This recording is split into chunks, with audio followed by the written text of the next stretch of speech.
हम्म। Hello बच्चों, IIT JEE maths academy में आप सभी का स्वागत है। उम्मीद करते हैं सभी बच्चों की जेईई एडवांस को लेकर के तैयारी बहुत अच्छे से चल रही होगी और आपकी तैयारी को बूस्ट करने के लिए एक रैंकर प्रैक्टिस सीरीज स्टार्ट किया हुआ है और इस सीरीज में आपको 100 JEE advance maths DPP provide की जा रही है। ठीक है स्टूडेंट, इन डीपीपी को आप बहुत अच्छे ढंग से सॉल्व करिए और पर डे आप एक डीपीपी सॉल्व करिए। ठीक है स्टूडेंट्स, नाउ तो इस वीडियो में हम डिस्कस कर रहे हैं अपने डे 12 का टास्क डीपीपी नंबर 12 क्या है हमारे पास। तो इसके पहले पैटर्न समझते हैं। तीन तो हमारे पास सिंगल करेक्ट प्रॉब्लम्स है, दो उसके बाद मल्टीपल करेक्ट प्रॉब्लम्स है, देन हमारे पास दो पैराग्राफ हो गए, देन तीन इंटीजर टाइप ऑफ प्रॉब्लम्स है ना। मतलब इंटीजर भी है, पैराग्राफ भी है, मल्टीपल करेक्ट भी और सिंगल करेक्ट भी प्रॉब्लम्स है। बाद में क्या इसका आंसर की रखा है, फर्स्ट का आंसर बी है ना, ऐसा कुछ दे रखा है। ठीक है, नाउ स्टार्ट करते हैं प्रॉब्लम। सिंगल करेक्ट प्रॉब्लम, पहला प्रॉब्लम स्टार्ट करते हैं। क्या देखा है कि two perpendicular tangents are drawn to the ellipse. इस एलिप्स में हमने दो परपेंडिकुलर टेंजेंट ड्रॉ की गई है फ्रॉम ए पॉइंट। ठीक बात है। The chord of contact touches a concentric circle with the given ellipse. Given ellipse के साथ में, गिवन एलिप्स जो है उसके साथ में हमने कॉन्सेंट्रिक सर्कल ड्रॉ किया। जो कॉर्ड ऑफ कॉन्टैक्ट है वो सर्कल को टच कर रहा है। The ratio of maximum and minimum radius is. तो हमसे ratio of maximum and minimum radius पूछा हुआ है। ठीक है, तो बच्चों कैसे सॉल्व करेंगे समझो बहुत ध्यान से कि पहली बात तो देखो क्या दे रखा है, सर्कल्स को, सॉरी, इन दोनों लाइनों को आप ध्यान से देखो। ये दोनों लाइन कैसी, परपेंडिकुलर लाइन से। अगर ये दोनों लाइन परपेंडिकुलर लाइन से तो इन लाइनों को आप कोऑर्डिनेट एक्सिस की तरह बिहेव कर सकते हैं। मतलब क्या रहा आपके पास, समझो x plus y plus one ऐसा कुछ लिखा हुआ है। मैं डायरेक्टली यहाँ लिखता हूँ, उसको √2 से मैंने डिवाइड कर दिया और इसका होल स्क्वायर यहाँ लिखा और बैलेंस करने के लिए हमने 2 से मल्टीप्लाई किया। ठीक है, 2 टाइम्स ऑफ। अब यहाँ पे कितना लिखा हुआ है, x minus y minus three upon में यहाँ कितना आ जाएगा, √2 मैंने यहाँ लिखा। क्यों किया आप वो समझ जाएंगे थोड़ी देर में। और बैलेंस करने के लिए यहाँ 2 लिख दिया, बराबर में कितना आ जाएगा, 4 आ जाएगा। ठीक है स्टूडेंट्स, यहाँ तक तो बात आपको समझ में आई। अब एक काम करते हैं, x plus y plus one upon में √2। तो यहाँ रहा हमारे पास में इसका होल स्क्वायर। 4 को हम यहाँ डिवाइड कराएंगे तो यहाँ 2 बन जाएगा plus sign x y minus three upon में √2। इसका होल स्क्वायर अपॉन में कितना आ जाएगा, यहाँ 1 आ जाएगा। दैट इक्वल्स टू कितना आया, 1 आया। अब ध्यान से देखें तो हमारे पास स्टैंडर्ड एलिप्स लिखा हुआ किस तरह का है, समझो कि दो परपेंडिकुलर लाइंस हमारे पास कुछ ऐसे दे रखी थी। आपने एक उसको कोऑर्डिनेट एक्सिस मान लिया, ये कैपिटल एक्स और कैपिटल वाई ऐसे मान लेते हैं। अब हमारे पास जो एलिप्स आ रहा है, ये आ रहा है कैपिटल एक्स स्क्वायर अपॉन में 2 यहाँ से आया plus capital y square upon 1, that equals to 1 यहाँ से आया। ये हमारे पास में एलिप्स आ गया। ठीक है, क्वेश्चन ने क्या दे रखा है कि अब इस बात को आप समझो कि ये एलिप्स ऐसे कुछ दे रखा है, दो परपेंडिकुलर टेंजेंट ड्रॉ की गई है, तो मतलब ये इसका डायरेक्ट सर्कल हुआ। यहाँ से किसी एक टेंजेंट ऐसे ड्रॉ कराया, एक टेंजेंट हमने ये ड्रॉ कराया, तो ये कॉर्ड ऑफ कॉन्टैक्ट आया और ये किसी सर्कल को टच कर रहा है। ऐसा कुछ डायग्राम है ना। ना तो अब पॉइंट की बात समझिए आपने। तो हमने इसको स्टैंडर्ड सर्कल में यहाँ कन्वर्ट कर लिया। अब मैं क्या इसको सबको यहीं के लिए सॉल्व कर लेते हैं सभी बातें, क्योंकि रेशो ऑफ रेडियस पूछा हुआ आपसे ना, तो वो तो कोई फर्क नहीं पड़ता उससे ना, रेफरेंस चेंज करने से वो सेम ही आना है। मतलब रेडियस तो हमारे पास सेम ही आएगी, मैक्सिमम और मिनिमम रेडियस का। ओके, अब देखो डायरेक्टर सर्कल का अगर मैं इक्वेशन यहाँ पर लिखूं तो डीसी डायरेक्टर सर्कल का इक्वेशन कितना आ जाएगा, capital x square plus capital y square बराबर 3 आया, ये आया। ठीक है, इस पर अगर आप कोई एक पॉइंट ले लें सर्कल पर, अगर मैं कोई पॉइंट ले लूं तो मान लो कि ये कितना आ जाएगा, √3 cos थीटा और √3 sin थीटा, यहाँ से पॉइंट आया। ठीक है, यहाँ से हमने एक टेंजेंट मान लो ऐसे कुछ ड्रॉ कराया और एक टेंजेंट मान लेते हैं कुछ ऐसे ड्रॉ कराया, ये टेंजेंट आया। तो यहाँ से इस एलिप्स के लिए मैं कॉर्ड ऑफ कॉन्टैक्ट लिखूं तो इक्वेशन ऑफ सीओसी, सीओसी में शॉर्ट में क्या बोलते हैं, कॉर्ड ऑफ कॉन्टैक्ट, और ये कितना आता है, टी बराबर 0 आएगा, ये आ जाएगा। तो टी हमारे पास कितना है, एक्स, x1 कितना आ रहा है हमारे पास, √3 cos थीटा। ठीक है, ओके। अपॉन में कितना आ जाएगा, 2 यहाँ पर लिखा हुआ प्लस साइन y1 कितना आ जाएगा, √3 sin थीटा अपॉन में कितना आया, 1 आया, दैट इक्वल्स टू 1 यहाँ पर आ गया। ठीक है, यहाँ तक की बात तो मुझे समझ में आई। नाउ अब आगे एक और काम करते हैं, कुछ इस तरह से लिख लिया हमने। अभी अगर सर्कल को टच कर रहा है, मान लो सर्कल का अगर इक्वेशन मुझे लिखना है, सेंटर 0,0 रहेगा और रेडियस r मान लेते हैं। तो अगर सेंटर हमने मान लिया तो इक्वेशन ऑफ सर्कल आ जाएगा x square plus y square बराबर आर स्क्वायर आ जाएगा। ठीक है। सेंटर कितना आ रहा है, 0,0 आ रहा है, तो सेंटर से जो अगर टच कर रहा है, अगर ये कॉर्ड ऑफ कॉन्टेक्ट अगर टच कर रहा है तो सेंटर से परपेंडिकुलर डिस्टेंस किसके बराबर आ जाएगा, आर के बराबर आएगा। तो आर बराबर कितना है, तो ये आ जाएगा पी। पी कितना बनेगा हमारे पास में, यहाँ 0 0 डालते हैं ना, 0,0 से डिस्टेंस, यहाँ 0 आ गया, यहाँ 0 आ गया, -1 यहाँ पर आएगा, अपॉन में कितना है under root of a square plus b square. तो ए स्क्वायर जब बनेगा तो कितना आ जाएगा 3 cos square of theta, upon में 4 यहाँ से आया plus sign of 3 sin square of theta, upon में 1 यहाँ से आ जाएगा। ठीक है, यहाँ मैग्नीट्यूड हुआ ना। उसके बाद में 4 का यहाँ स्क्वायर रूट ले लेंगे तो ठीक है, तो यहाँ कितना बनेगा 12 बनेगा। 12 ऊपर जाएगा तो यहाँ तो 2 आ जाएगा, और ये कुछ ऐसे बन गया 3 cos square theta plus 12 sin square of theta, कुछ ऐसे लिखा। इसको मैं क्या लिख सकता हूँ, 2 minus of 3 minus of minus sine square theta, तो कितना बन जाएगा प्लस का 9 साइन स्क्वायर थीटा है ना। एक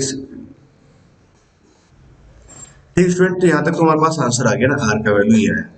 अब मुझे निकालना क्या है, सवाल में क्या पूछा है, मैक्सिमम टू मिनिमम रेडियस का रेशो पूछा हुआ है। ठीक है, तो आर मैक्स निकालते हैं।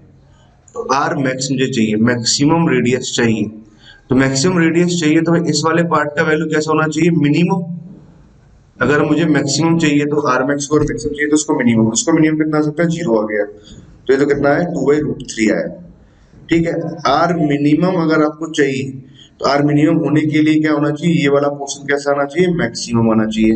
और इसका मैक्सिमम वैल्यू कितना आ सकता है, 1 आ सकता है, तो ये कितना आ जाएगा 2/√12 आ जाएगा। ठीक है, ये अपने पास आंसर आया ना। रेशो पूछा हुआ आर मैक्स 2 आर मिन, तो 1/√3 तो यहाँ से जाएगा, 2/√3 तो कैंसिल हो गया, 1/√3 यहाँ से आया, ये ऊपर अंडर रूट 12 जाएगा, तो किसको मैं क्या लिख सकता हूँ, 2√3 लिख सकते हैं, यहाँ से कैंसिल हो जाएगा, फाइनली कितना आ गया 2 आ गया। ये अपना आंसर आ रहा है। तो क्या आंसर होगा, फर्स्ट का आंसर बी आ रहा है ना, ये वाला ऑप्शन सही रहेगा। ओके, सेकंड मतलब फर्स्ट का आंसर ऑप्शन बी है ना, ये सही है।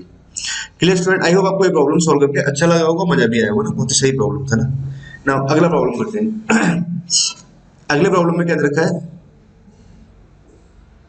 Number of integral value of A निकालना है such that this equation hold, है ना, ये इक्वेशन होल्ड हो रही है। ठीक है, तो number of value of A find out करना है। अब तो कैसे सॉल्व करेंगे, पहले तो आप बात को समझो कि इक्वेशन में देख करके एक बात तो थोड़ी बहुत समझ में आती है आपको कि यहाँ मॉड वगैरह कुछ लिखा है तो कुछ कंसेप्ट लग रहा होगा ना। कंसेप्ट को बड़े ध्यान से समझना, ए स्क्वायर माइनस का 3 sec inverse of a square plus sec inverse of a square. ठीक है, देखो पहली बात तो क्या होना चाहिए, इक्वेशंस को अगर सॉल्व करना है तो ए स्क्वायर -3 कैसा होना चाहिए हमारे पास, -1 to 1 के बीच में होना चाहिए, -1 to 1 के बीच में। यहाँ से मैं एक बात बोल सकता हूँ कि भाई ए स्क्वायर का वैल्यू 1 से बड़ा होना चाहिए, या 1 के इक्वल भी आ सकता है, -1 से छोटा तो बनेगा नहीं ना। ये वैल्यू भी कैसा आएगा, इनपुट ना, ए स्क्वायर का वैल्यू कैसा होना चाहिए, 1 से बड़ा होना चाहिए, क्योंकि आपको पता है ना, अगर इसके ग्राफ की मैं बात करता हूँ,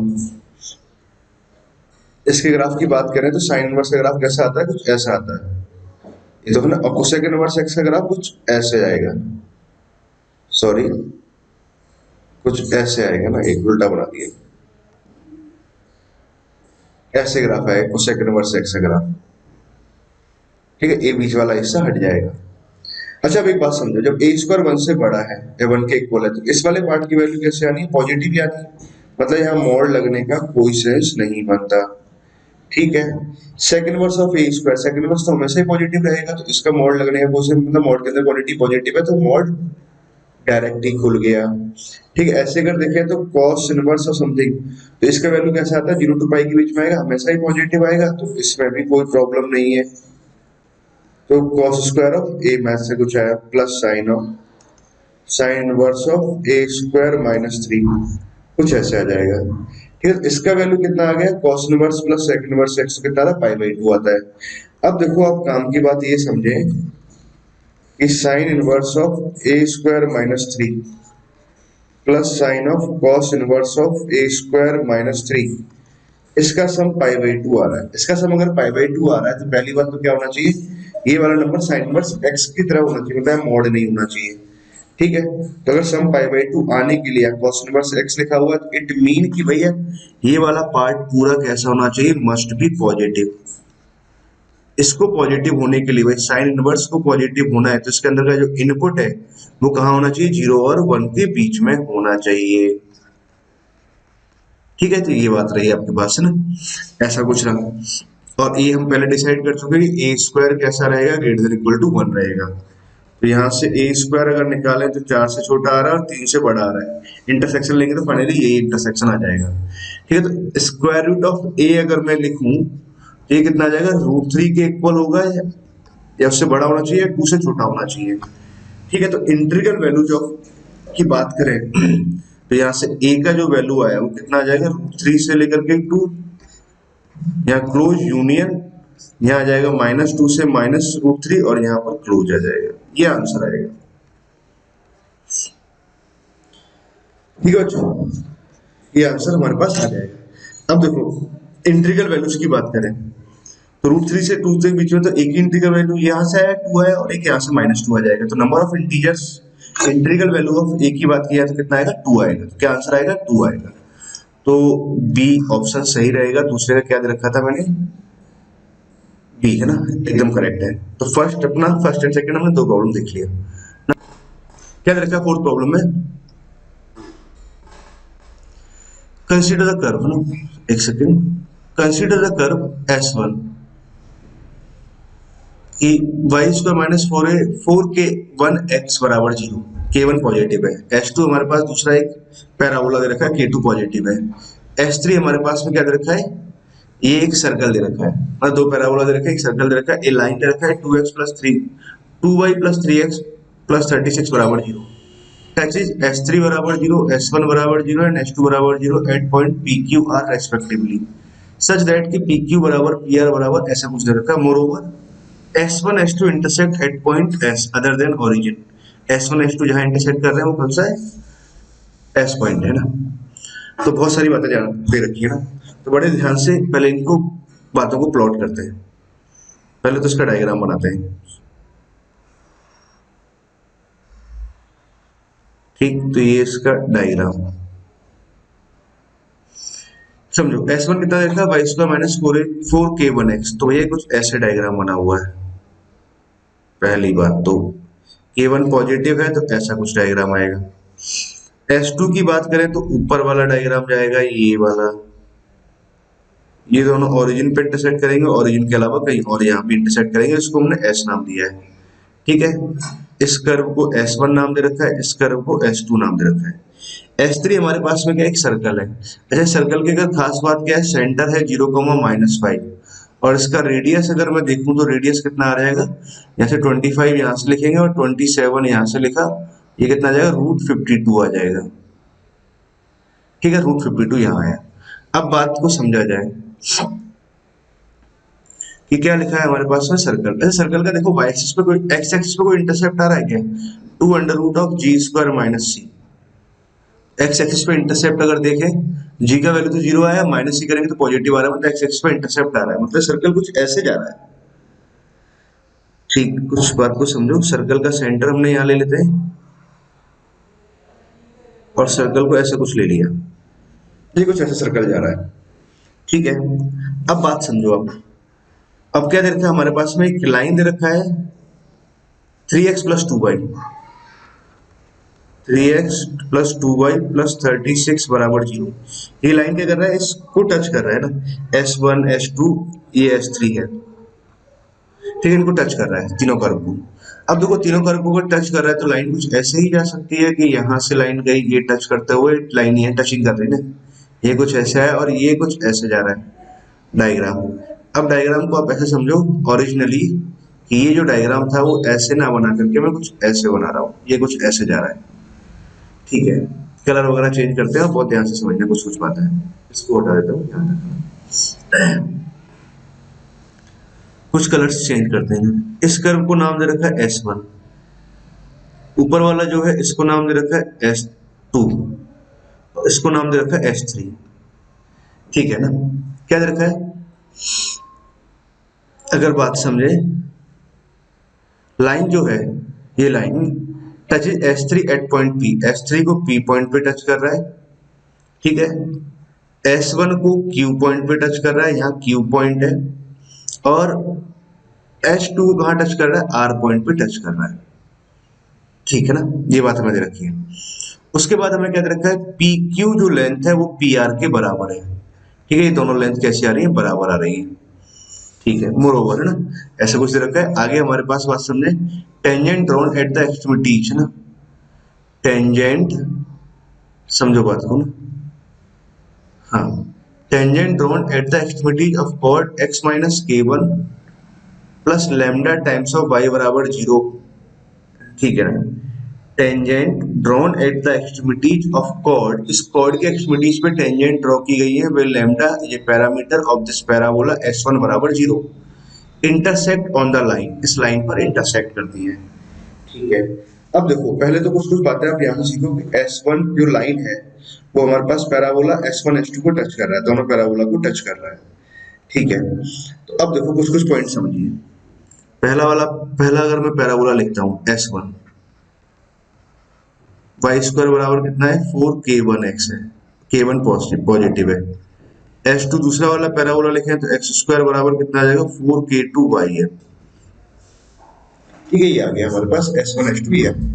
अब लाइन हमारे पास क्या दे रखा है, ये लाइन दे रखा है 3x प्लस का 2y बराबर -36, कुछ ऐसे लिख लेते हैं, और y बराबर मैं लिख लेता हूँ mx -36, ठीक है। बाई 2 जब डिवाइड कराएंगे तो -2 यहाँ लिखेंगे और -18 यहाँ पे ही आ जाएगा, तो y बराबर mx प्लस ये है। अच्छा, ये लाइन अगर मान लो इसको टच कर रहा है, इस पैराबोला को टच कर रहा है, पहले वाले पैराबोला को, तो कंडीशन क्या लिखते हैं, c बराबर कितना आ जाएगा, a/m आ जाएगा, ये कंडीशन आती है, ठीक है। ये आपको याद रहना चाहिए ना।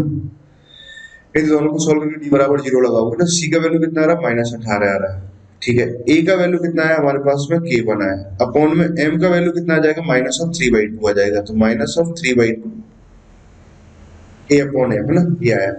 अब देखो, ये 3 से 1 कैंसिल हो जाएगा, माइनस से माइनस कैंसिल हो गया, 2 से 6 कैंसिल होगा, 9 टाइम्स कैंसिल होगा, k1 बराबर कितना आ जाएगा, 27 आ जाएगा, k1 कितना है, 27 आया, ठीक है। मतलब हमारे पास में कितना आ गया, फोकस कितना आ जाएगा इसका, k1, 0 आया, वही फोकस आ रहा है 27, 0, ये है ना k1। अच्छा, इस वाली क्वेश्चंस को अगर आप ध्यान से देखो, तो ये लाइन कहाँ से पास कर रही है, k1, 0 से पास कर रही है, मतलब यहाँ से। मतलब आप देखो, अगर बात को समझा जाए, ये S1 है, यहाँ पे दिखाते हैं, ये k1, 0 से पास करती हुई फोकल कॉर्ड है। आपको मालूम होना चाहिए फोकल कॉर्ड के अगर एक्सट्रीमिटीज पे अगर मैं टेंजेंट ड्रॉ कराऊंगा, ठीक है, तो ये टेंजेंट कहाँ इंटरसेक्ट करती है, एट द डायरेक्ट्रिक्स पर, सॉरी हाँ, डायरेक्ट्रिक्स पे जाके इंटरसेक्ट करती है। और डायरेक्ट्रिक्स का इक्वेशन कितना जाए, x बराबर -a, x बराबर -k1, ठीक है। k1 का वैल्यू कितना है, 27 आ रहा है, मतलब ये तो नहीं आएगा ना -80, मतलब ये वाला नहीं चलेगा, ठीक स्टूडेंट्स। आई होप यहाँ तक की बात तो क्लियर हुई है ना, ओके। अब हम बात करते हैं कि tangent drawn at the extremities of this cord. अच्छा, इस कॉर्ड को अगर देखो तो 0, k2 से पास कर रही है, ठीक है, मतलब फोकस की बात कर रहे हैं ना। म्यू जो पैरामीटर दे रखा है ऑफ दिस पैराबोला S2 बराबर 0 इंटरसेक्ट ऑन दिस लाइन। अब मैं इसकी बात करता हूँ ना। अच्छा, इसका अगर मैं फोकस लिखूंगा तो कितना आ जाएगा, 0, k2, है ना, ये आएगा। k2 मुझे निकालना है, तो k2 का वैल्यू कितना आ जाएगा। तो अब देखो, एक्स स्क्वायर बराबर 4a/, चलो इसके बारे में भी आपको समझाएं, 4k2y। इसके लिए अगर मैं इक्वेशन ऑफ टेंजेंट लिखूं इस स्लोप फॉर्म में, तो y बराबर mx minus of am square ही आता है, ठीक है।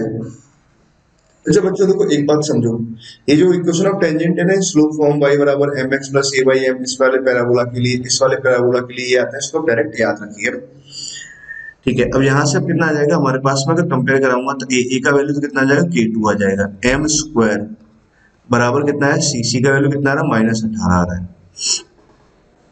c का वैल्यू -18 आया ना, -k2, तो यहाँ लिखा हुआ है, m का वैल्यू लिखते हैं तो कितना आ जाएगा, यहाँ पर 9/4 आ जाएगा, -18 यहाँ से है, 9 से 2 बार कैंसिल हो जाएगा, 2 टाइम्स, और यहाँ से आ जाएगा 8, है ना, तो कैंसिल होगा, k2 बराबर कितना आ जाएगा, 8 आ गया। अगर k2 बराबर अगर 8 आया तो इसका मतलब क्या हुआ, थोड़ा लेंथी प्रॉब्लम है, पर बहुत सारी बातें पूछी है एग्जाम में भी कई बार के आईआईटी में तो खैर कई बार पूछ चुका है। 2019 का एग्जाम्पल मैं बहुत देता हूँ ना, उसमें बहुत सारे प्रॉब्लम से डिफिकल्ट लेंथी लेंथी प्रॉब्लम पूछा हुआ। 0,K2 यहाँ पर आया। अब इस पे जो डायरेक्ट्रिक्स आएगा वो कितना आ जाएगा, y बराबर माइनस ए आएगा। माइनस ए का मतलब कितना है, y बराबर माइनस ऑफ K2।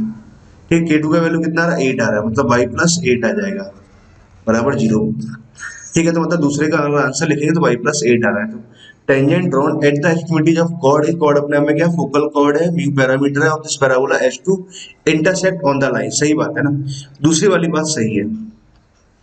ठीक है, बी ऑप्शन अपना करेक्ट आ गया। अच्छा, आगे पूछा हुआ length of the focal cord of the curve S1 passing through the point S। ठीक है, अब देखो तीसरे वाले क्वेश्चन को ना मैं आपके लिए छोड़ देता हूँ, आप खुद वेरीफाई कर लेना फटाफट से ना, समझा देता हूँ ना। थर्ड ऑप्शन के बारे में बात कर रहे हैं। थर्ड ऑप्शन मैं यहाँ डायग्राम बनाता हूँ ना, उसने कुछ खास नहीं दे रखा। हम एक काम कर सकते हैं, देखो इन दोनों पैराबोला को सॉल्व कर लेंगे। K1 K2 आपको मालूम चली गया, तो पैराबोला को सॉल्व करके मैं पॉइंट S कैलकुलेट कर सकता हूँ। ठीक है, पॉइंट S हमारे पास कैलकुलेट हो गया। इसे कुछ कोऑर्डिनेट आ जाएंगे, मान लेते हैं थोड़ी देर के लिए अल्फा बीटा से कोऑर्डिनेट मान लिए। ठीक है, फोकल कॉर्ड है तो ये फोकल यहाँ पर आया ना, और एक पॉइंट हमारे पास यहाँ आ जाएगा। अगर आपको उसका लेंथ लिखना है तो लेंथ ऑफ फोकल कॉर्ड कितना आता है, मान लो ये पॉइंट P है, ये पॉइंट Q है, तो पी क्यू लेंथ आ जाएगा ए T1 माइनस ऑफ T2 का होल स्क्वायर। ठीक है, तो ए यहाँ से आया T1, T2 की वैल्यू में कितना लिखूंगा, 1/T1, T1 T2 कितना आ जाएगा, -1 आता है, तो यहाँ से कुछ ऐसा है। अब यहाँ से आप कंपेयर करके 2a T1 बराबर बीटा, तो यहाँ से T1 का वैल्यू निकाल के यहाँ पुट करेंगे तो हम फोकल कॉर्ड PQ का लेंथ निकाल लेंगे। ठीक है स्टूडेंट्स, आई होप को ये बात समझ में आई ना। ये मैं पूरा सॉल्व नहीं कर रहा, ठीक, तो ये आंसर भी कैसा था, सही आता है। ठीक है, यहाँ तक की बात वो क्लियर हो गई। अच्छा, प्रॉब्लम में आगे का पॉइंट समझाता हूँ ना, ये पॉइंट आप पूरा ध्यान से समझना ना, क्योंकि आसान था। थर्ड पॉइंट तो बहुत इजीली कर सकते हैं ना। अब अगला पॉइंट समझो, इस वाले पॉइंट्स को मैं यहाँ से सटा देता हूँ ना, इन सबको हटा देते हैं और थोड़ा साफ सी जगह बनाते हैं। आगे होता है point on the curve S2। S2 हमारे पास में कौन सा लिखा हुआ है, ये वाला पैराबोला है। पैराबोला की इक्वेशन में आपको पता है x स्क्वायर बराबर कितना आ जाएगा, K2 का वैल्यू कितना आ रहा था, 8 आ रहा था। 8 जब यहाँ पुट कराएंगे तो कितना आ जाएगा, 32y आया। ठीक है, ये पैराबोला आ रहा है। कैसे लिखा था, point on the curve S2 ना बराबर 0 at which the normal, okay, at which normal drawn intersect at point S। मान लो कि the point on curve S2, the point on the curve S2, हम S2 पे, the point on the curve on S2 at which normal drawn, जिन पे अगर मैं normal draw करूं इंटरसेक्ट एट पॉइंट S, मतलब क्या है कि हमें एक पॉइंट ढूंढने की, जैसे मान लो आपने यहाँ पर एक पॉइंट लिया PT1, ऐसे कोई पॉइंट लिया, इस पे अगर मैं नॉर्मल ड्रॉ करता हूँ, वो नॉर्मल कहाँ से पास कर रहा है, normal drawn intersect at point S, normal drawn, तो मतलब एक और नॉर्मल कुछ आ रहा होगा जो भी यहाँ पर इंटरसेक्ट कर रहा है ना। ठीक है, the point on the curve S2 at which normal, जिस पर अगर हम नॉर्मल ड्रॉ करें, ठीक है, at which normals drawn intersect at point S are given by. अच्छा, S पॉइंट पे इंटरसेक्ट कर रहे हैं। अच्छा, ये पॉइंट मैंने कैलकुलेट नहीं किया था, इसकी जरूरत पड़ेगी, तो चलो मैं आपको उसका तरीका समझा देता हूँ।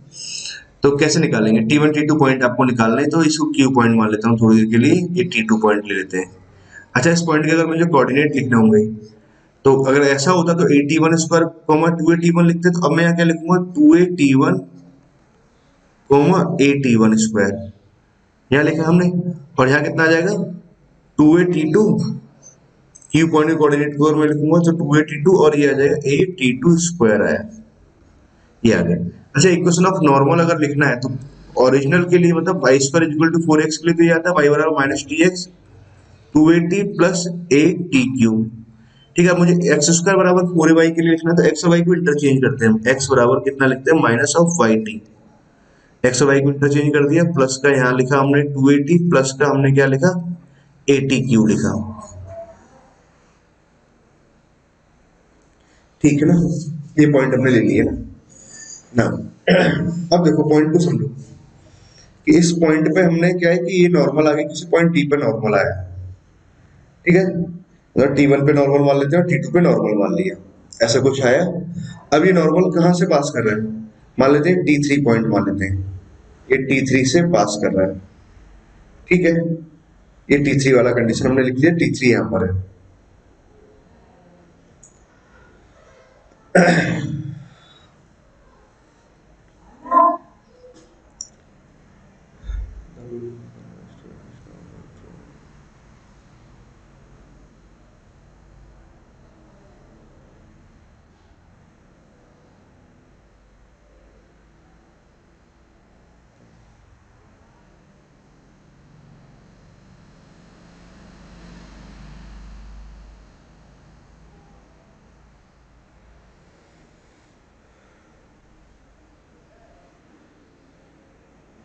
ऐसे बच्चों एक बात समझो अपना, ऐसे समझाते हैं आपको।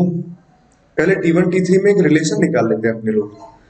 T1 पे अगर नॉर्मल अगर मान लो ड्रॉ करते हो, T3 से पास कर रहा है, ठीक है। तो T1 पे अगर नॉर्मल हमने ड्रॉ किया, T3 से पास कर रहा है, तो T3 के कोऑर्डिनेट को मैं क्या लिखूंगा, T3 और a T3 स्क्वायर, ऐसे कुछ लिखा। x का वैल्यू कितना है ना, यहाँ से कंडीशन समझते हैं। तो कितना आ जाएगा, x का वैल्यू आ जाएगा 2a T1, ठीक है। y का वैल्यू कितना आ जाएगा यहाँ पर, a T1 स्क्वायर आ जाएगा। तो माइनस ऑफ y का वैल्यू हमने लिखा a T1 स्क्वायर, इनटू में t यहाँ से लिखा 2a, t यहाँ से लिखा प्लस ऑफ a TQ यहाँ से लिखा, क्या है तो T1 पर नॉर्मल, सॉरी गलत कर दिया,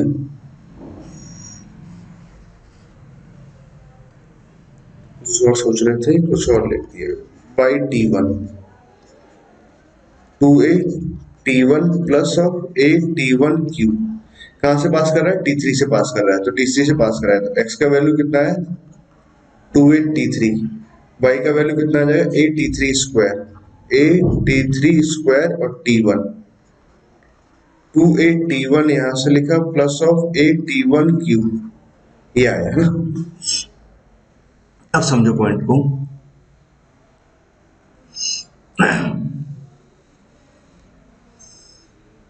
इसको मैं एक साथ लेता हूँ, ऐसे ले जाते हैं या फिर इसको इस साइड ले आते हैं ना।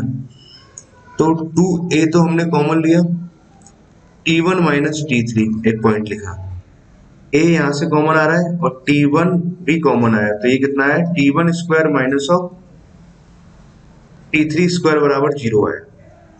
T1 माइनस T3 तो कॉमन आ जाएगा ओवरऑल से, यहां से आया 2a प्लस, a को भी आपने डिवाइड करके हटा दिया, तो यहां से 2 आ गया, और यहां से कितना बचा T1 यहां से बचा, और ये T1 प्लस T3 यहां से बचा, दैट इक्वल्स टू 0 आया, ठीक है। तो T1 बराबर T3 तो होगा नहीं, तो 2 plus T1 into T1 plus T3 बराबर 0 आया। तो T1 प्लस T3 की अगर बात करें तो कितना आ जाएगा माइनस ऑफ 2 अपॉन T1, और T3 की अगर बात की जाए तो कितना आ जाएगा minus T1 minus of 2 upon T1। अच्छा रिजल्ट देखो क्या है कि एक्स स्क्वायर बराबर 4ay लिखो या Y square equal to 4x लिखें, दोनों के रिजल्ट सेम आया ना। तो T3 बराबर कितना आ जाएगा minus T1 minus 2 upon T1। अच्छा ये रिजल्ट आया ना। अब देखो एक और पॉइंट समझो, अब मैं इसको यहाँ लिखता हूँ, तो T3 बराबर कितना लिखा हमने minus T1 minus 2 upon T1, ये आया।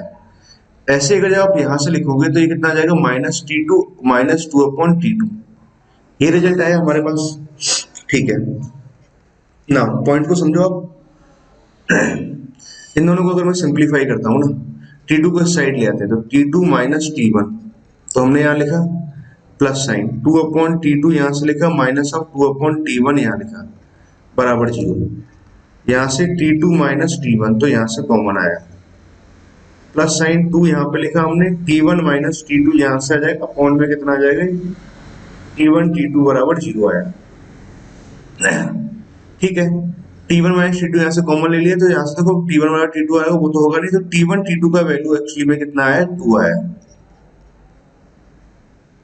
तो T1 T2 का वैल्यू अगर 2 आ गया, ठीक 3 आया हमारे पास। और एक और पॉइंट, T2 बराबर कितना आ जाएगा 2 अपॉन T1 का वैल्यू अगर मैं लिखूं, तो देखो यहाँ पे 2 अपॉन T1 के वैल्यू को मैं क्या लिख सकता हूँ T2 लिख सकता हूँ, तो मेरे पास में कितना आ गया T3 बराबर कितना आया जो है ना वो कितना आ गया T1 plus T2 plus T3 बराबर 0 आया, मतलब ये कंडीशन आई। ठीक है, फाइनली ये T3 बराबर कितना है -T1 आ गया।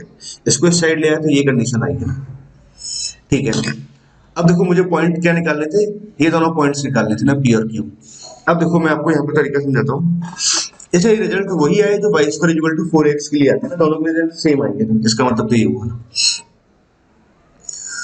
हाँ, T3 आपको पता है पहली बात तो। ठीक है, तो T3 आप यहाँ से निकाल दोगे, कोई दिक्कत नहीं है। T3 तो T3 को यहाँ पुट करोगे तो आपका T1 प्लस T2 में कंडीशन आ जाएगी, तो T1 प्लस T2 आपको यहाँ से मालूम चल गया। T1 T2 आपको यहाँ से मालूम है, तो सम ऑफ रूट पता है, प्रोडक्ट ऑफ रूट पता है, तो क्वाड्रेटिक की हेल्प से मैं T1 और T2 निकाल सकता हूँ, और T1 T2 निकल गए तो हमारे पास वो पॉइंट्स आ जाएंगे। ठीक है, तो T1 और T2 की जब वैल्यू निकाल दो, T1 की वैल्यू को यहाँ रखेंगे, T2 की वैल्यू को यहाँ रखेंगे, तो दोनों पॉइंट्स निकल जाएंगे। Clear students? आई होप मैंने आपको पूरा तरीका अच्छे ढंग से एक्सप्लेन कर दिया। थोड़ा लेंथी जा रहा था, तो इसको लिखने में काफी टाइम भी लगेगा ना, तो इसलिए मैंने इसको अभी यहीं छोड़ दिया ना। ओके, आपको मतलब वर्किंग रूल। अगला प्रॉब्लम देखते हैं स्टूडेंट, क्या रखा है हमारे पास क्वेश्चन नंबर 5 में। D A B C tetrahedron with vertex A और बी। ए और बी के हमें कोऑर्डिनेट पता है, सी डी का लेंथ ऐसे दे रखा है। A C D lies on this line, वो उस लाइन पे लाई कर रहा है। अच्छा, इस क्वेश्चन में थोड़ा करेक्शन था, 2 आ रहा था ना। ठीक है, तभी वो सही से सॉल्व हो पाएगा, मतलब आंसर मैच कर पाएंगे। The locus of the centroid of tetrahedron edge, locus of the centroid of tetrahedron, ये हमें दे रखे थे। मतलब the following is are true, तो कौन सा सही गलत में पूछा हुआ है ना। ठीक है ना, तो पहला काम तो क्या करना चाहिए इस क्वेश्चन को सॉल्व करने के लिए, पहले तो मुझे परफेक्ट इसका डायग्राम बनाना चाहिए। तो डी ए बी सी इस तरह से जो लिखा हुआ है ना, इसका मतलब क्या है, बेस तो हमारे पास ए बी सी है और डी यहाँ ऊपर है हवा में ना, इनको यहाँ ज्वाइन कर लेते हैं, तो D A B C this is. ठीक है, ए के कोऑर्डिनेट हमारे पास कितने दे रखे, 2 0 0 दे रखी है। बी के कोऑर्डिनेट कितना दे रखा है हमारे पास, 0 4 0। ठीक है, सी के कोऑर्डिनेट नहीं गिवन है और डी के कोऑर्डिनेट नहीं गिवन है।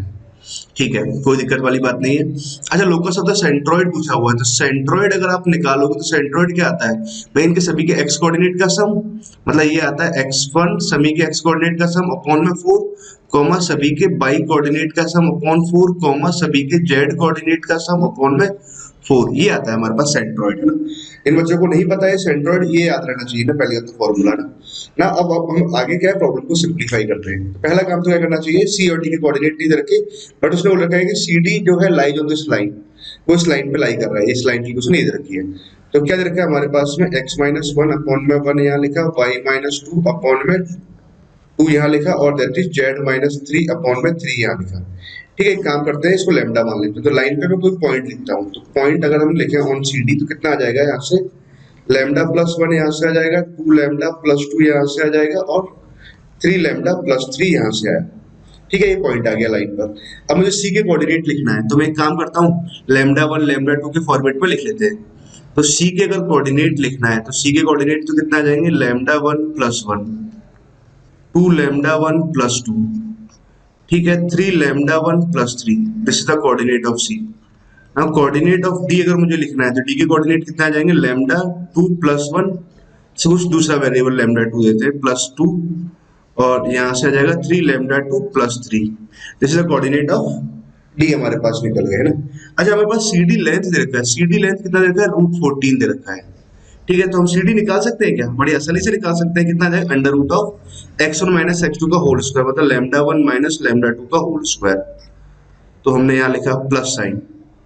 फिर हम क्या कराएंगे, इन दोनों को सेपरेट कराएंगे, तो λ1 - λ2 तो बाहर आ जाएगा, मतलब वो λ2 स्क्वायर तो बाहर आ गया, अंदर क्या बचेगा, λ1 - λ2 का होल स्क्वायर। ऐसे हमारे पास आ जाएगा 9, λ1 - λ2 का होल स्क्वायर बराबर में कितना आ जाएगा, √14।